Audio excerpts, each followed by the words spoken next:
Hey everybody, welcome to this video tutorial. It is focusing on A-level Sociology, Paper 1, Education with Theory and Methods, and it's a walkthrough with some examiner commentary, and both of these are available on the AQA website, but I've popped them in the links below.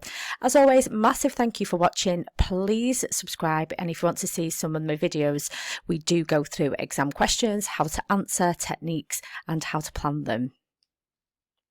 So start off by familiarising yourself with the front page of the exam paper, and it will give you some clear instructions that you've got to follow. So make sure that you pop your name and your surname and your signature at the top, your centre number and your candidate number. If you're unsure of these, just ask the exam officer or invigilator when you are doing the paper.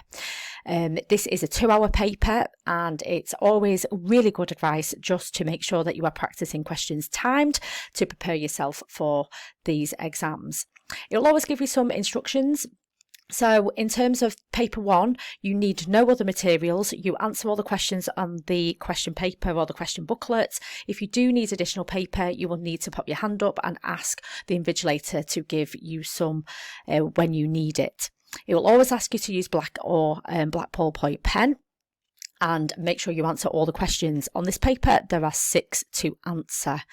Make sure that you are answering in the space provided. Don't write outside the box, and do all rough work in this book. Now, it did mention on the examiner report that it was pleasing to see more students were offering detailed plans prior to writing their answers to the higher mark questions. So make sure that you are planning them.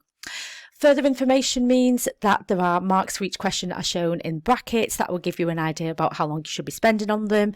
Maximum amount is 80. And questions carrying 10 marks or more. So basically your essays, your 10 marker, your 20 marker and your 30 marker should be written in continuous prose. All that means is it is an essay style question, and you should be following really good exam technique. And I do have videos on how to structure your answers if you need them. Make sure you use good English, you organise it clearly. So there's your essay writing skills, and use specialist vocabulary where appropriate. So basically you need to pepper your answers with keywords, terminology that you would use to show good sociological knowledge and understanding. Now, question 1 and question 2 are your short answer questions. They are worth 4 and 6 marks, and they're always going to ask you to outline something. So what that means is you need to identify and briefly explain, and you can do that in probably about 2 sentences for each point that you're making. Looking at question 1, it's asking you to outline 2 criticisms of schools selecting pupils by ability.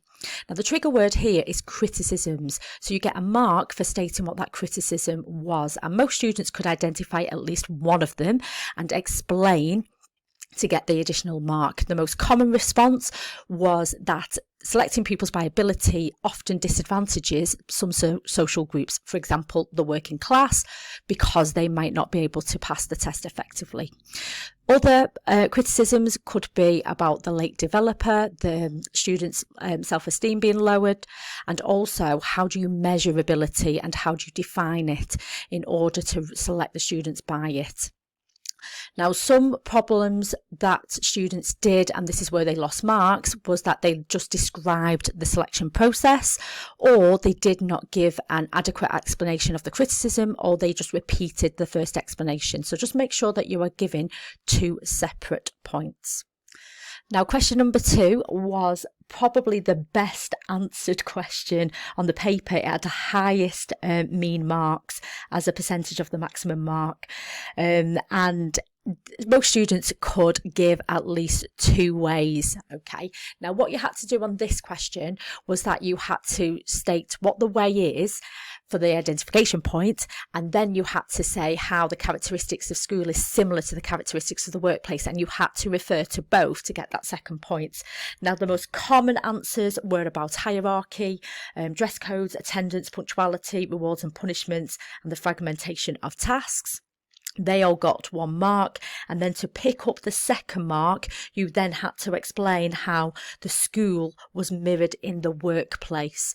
Okay, so if you said there is a dress code, you would have to say, for example, in the school, they have a logo on it, so you know what school you go to. Likewise, in the job will also have a badge with a logo on that represented that company that they worked for, e.g. Tesco. And questions 1 and 2 combined is worth 10 marks, and you should be spending no more than 50 minutes answering those questions, even though I think you'll probably answer them in a lot quicker time than that.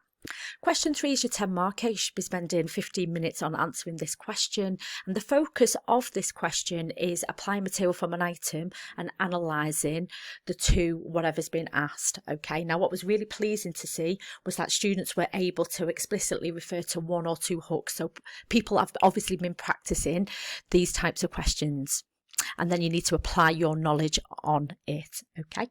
Popular hooks tended to be concerned with the curriculum, teacher-pupil relationships, or the interactions with peers, and the most successful students and the majority of students were able to link this to school processes such as the labelling process or language codes, subcultures and streaming, and how it impacted on pupils' identity.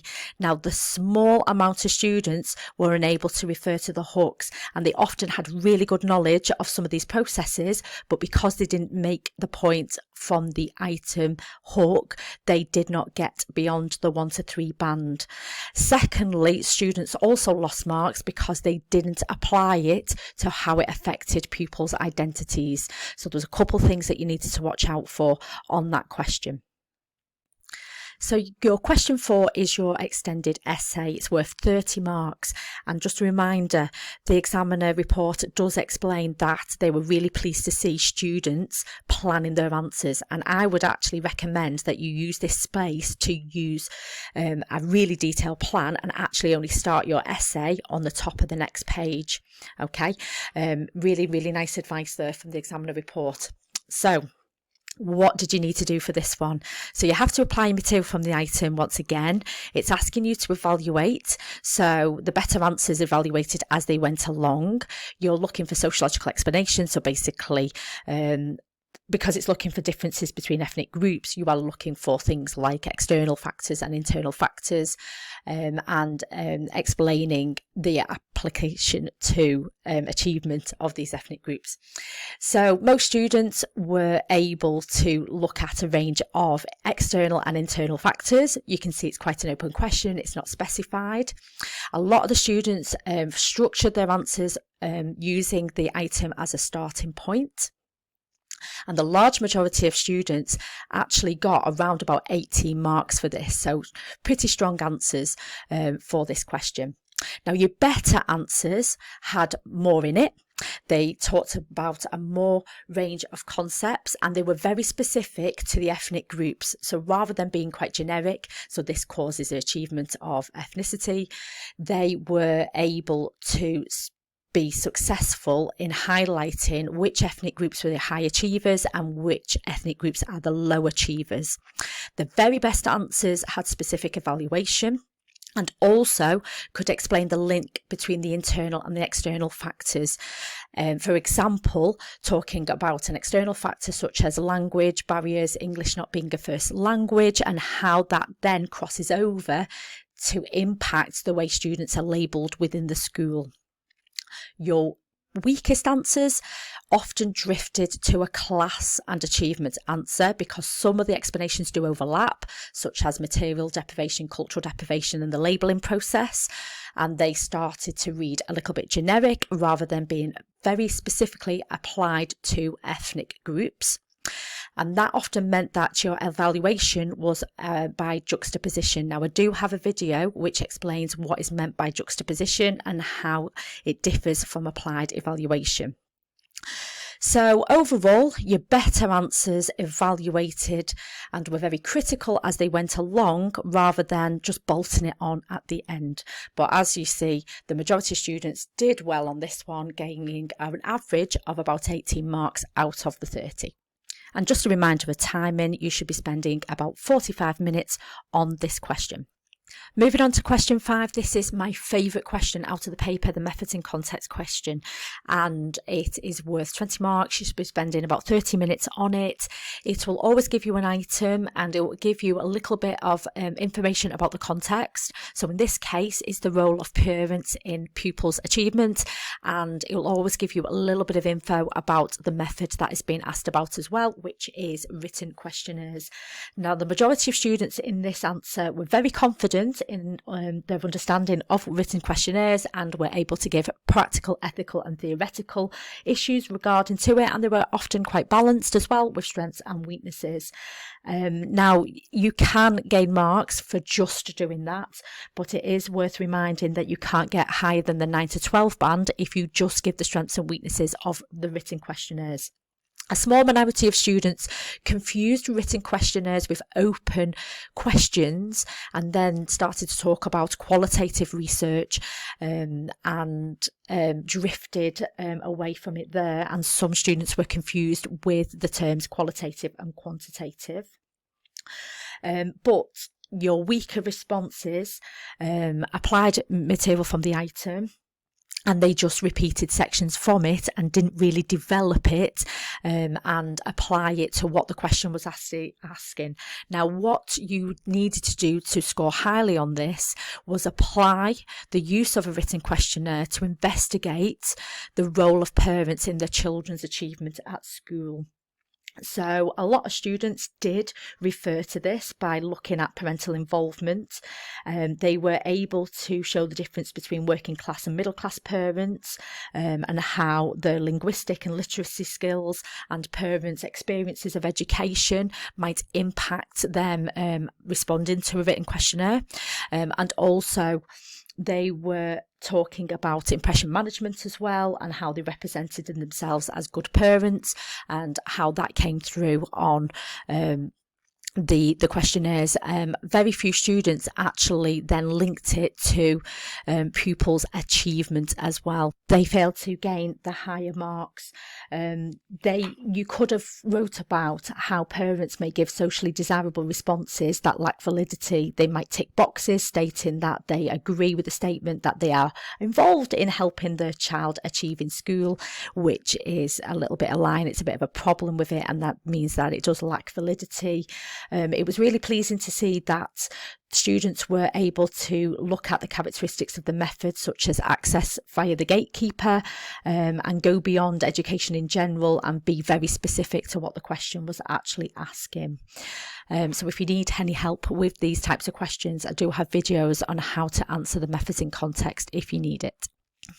Your final question is a 10 marker. It's an outline and explain, and that's where you've got to show application between two parts of the question. So here you've got to give the disadvantage applied to personal documents in sociological research.